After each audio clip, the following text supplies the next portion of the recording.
Hey guys. Hey everybody. Dr. Rich here with Dr. Chris. We got a great topic today.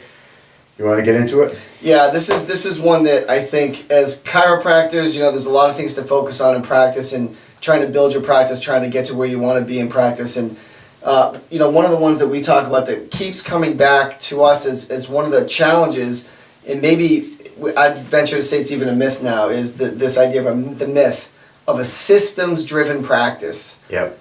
Because, that's what we're taught, right? I mean, it's the idea that you have to have all the right systems and there's all this coaching, and nothing wrong with coaching, right? But there's a lot going on about, following these steps, and you'll get a module that's about a foot thick, that you can literally spend years on, to learn how to have a great practice. And it's important to get into that stuff. It's important to have a framework and a structure, but let's talk about this idea that maybe the successful practice isn't about the systems. Yeah, I agree. Now, don't get me wrong. We need to have a smooth running business, right, with systems in place. Yeah. That's the easy part. Right. Right, and I think we've become accustomed to looking outside of ourselves, right? If we look at, if I just get enough systems in place, then I'll be successful. Would you agree with that? Absolutely. I mean, I think that, when we came out of school, we joke around now. It's like we didn't know what we didn't know. Oh, yeah. And I wouldn't necessarily advise everybody to consider going right into practice out of school. An associateship might be a good idea for a lot of people. And we can get into that maybe in another video, but we didn't know what we didn't know. But what we did know was the philosophy. We knew our passion. We knew our commitment. We happened to go to Life University, which a lot of great chiropractic. Well, maybe not. I mean, there's a few good, really great chiropractic schools now. I think that we could have another discussion about that too. But at the end of the day, we came out with focus and philosophy and confidence, which really made up for a lack of systems. For a while, for sure. For quite a while. And we can get into that too, but I feel like I've always thought, thankfully I had some good coaching in the beginning, and I did learn some good systems, and I implemented those systems. But as I reflect back now on almost 20 years in practice, both of us, right, that the systems matter for sure, and certain ones in particular really streamlined things and made things much, much easier, much more efficient. But at the end of the day, I see the practices that fail, and it's not because they didn't have the modules and the systems, it's because they didn't have the focus. So, with that in mind, what is the answer?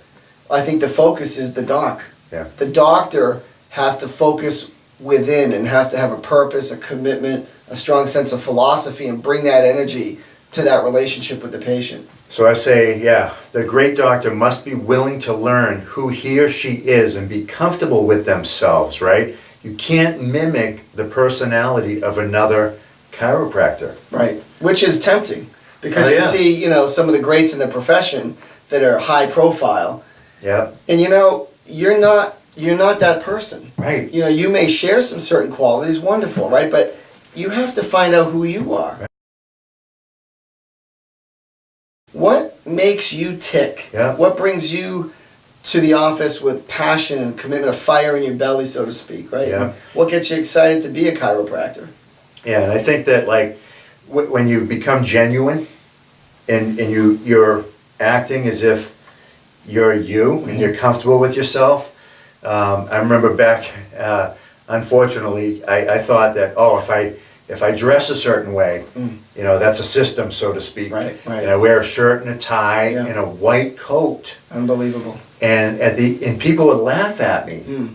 And I would feel awful at the end of the day wearing a tie all day in practice. But why do you think they they literally laughed at you? Some people would be like, whoa, yeah. But maybe people was that something you did right out of the gate, or that you brought in? I brought in. I said, see. if I dress a certain way, then I'll be more successful. Yeah. And they saw right through it.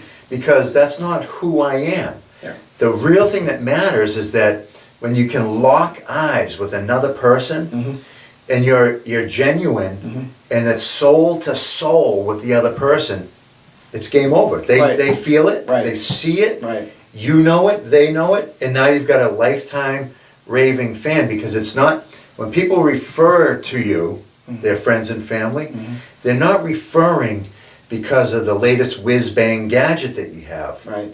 Or that the office is like cutting edge or that, nothing wrong with these things.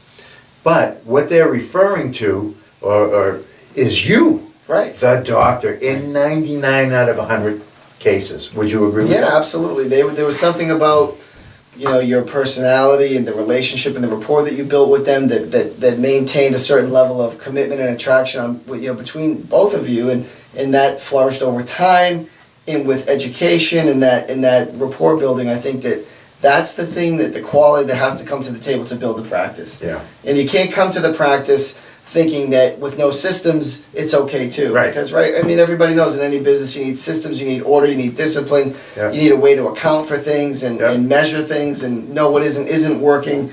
And, we've gone through those things too. But still, I go back to when we came into practice. I mean, I remember starting out and, building the practice, and there were some critical things that I needed to change that thankfully I did within the first few months of practice.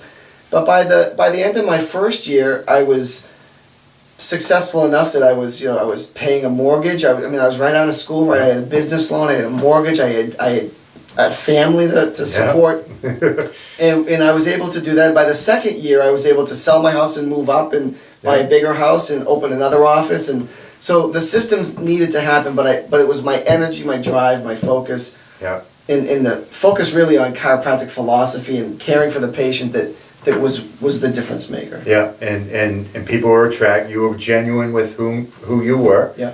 And people saw it, and it was attractive, right?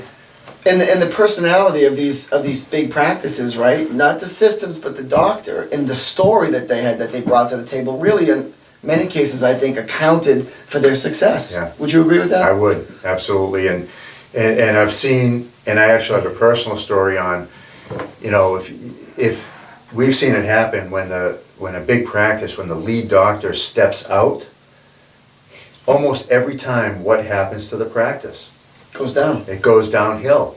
And that happened right here in this office with my own personal story is I ended up bringing in a couple of chiropractors, a physical therapist, a PT assistant, couple of massage therapists, a full-time marketing person, full-time billing person, and a front desk person.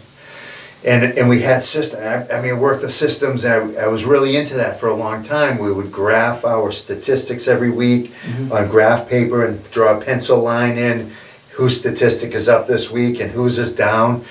And to on a high level, we did that. And so I had the systems in place. But when I stepped out of the practice, guess what happened to my practice? I'm guessing it went down. 40%, approximately 40% within the first 90 days, my practice went downhill, 40%. I mean, that's a precipitous decline. It's not like it went down 10, 15, 20%. That's big. So, and that's apocalyptic.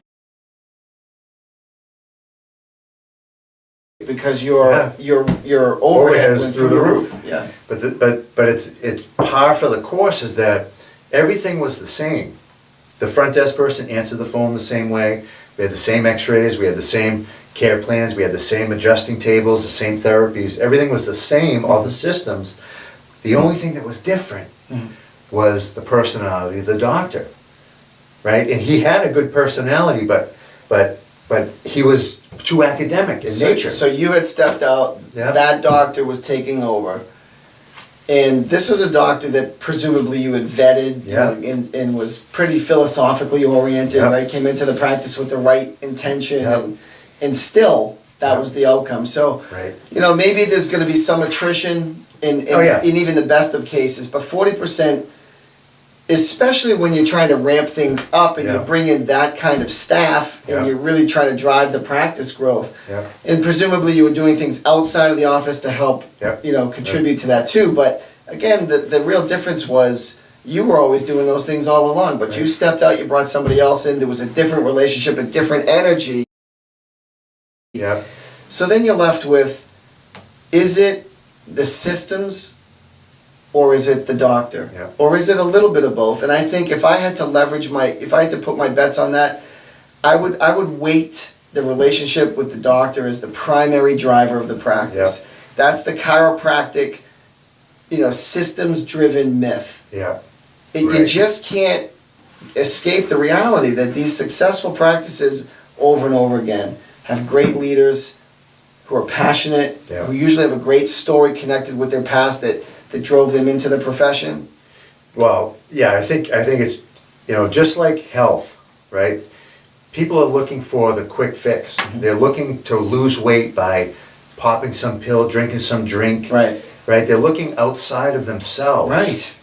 Just like in a practice, we're looking, what can I, if I get this new laser, if I get this, if I do that. Right. Just like health, just like life, it's an inside-out job. Absolutely. The practice is dependent upon you being genuine with yourself, learning who you are, the be, so to speak, and being okay with that, being Right. comfortable, being congruent, and that's going to draw in the people, and you're all set from there. So that's, I think that's it. Just resonate with, what's common sense? Yeah. I mean, if you're in practice struggling and you've had a coach for, 5 years and, you're still stuck and, that you love the profession, but, there's some incongruency. Yeah. There's some contradiction, there's Yeah. some incongruencies that, that the patients perceive. Oh, yeah. And so I think that, we met with a doc recently and I could see how committed and passionate he was. Yeah. But at the same time, he had unbelievable systems and he was passionate, but there were some contradictions and some distractions in his practice that I Yes. think were the sticking points, kind of the blind spots. And it really wasn't that he needed to add better systems, but he needed to maybe remove some of those contradictions and really reveal more about his own personality and letting that be the driver. Because I was with you, and I think that he had all the whiz bang things and this and that, but there was that missing element, right? Yeah, so right. I think that it goes down to the basics, keeping it simple, Yep. and realizing that your relationship with the patient matters. At the end of the day, you have to come into the office with a certain energy and commitment and passion, and you need the systems, no doubt about it. But I think you have to realize that patients are expecting to be led. They're looking for that leadership, and they're looking for you to bring something into their lives to increase their quality of health that they don't already have. So in closing, I would say, and would you agree, that it is okay for you to be you? You have to be. Absolutely. Be honest with yourself about that.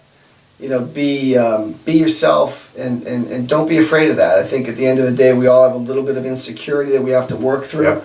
And I think working on ourselves and feeling good about who we are and the uniqueness that we bring to the table. Yep. So don't be afraid to be you. And in the meantime, you got to rip it up. Rip it up.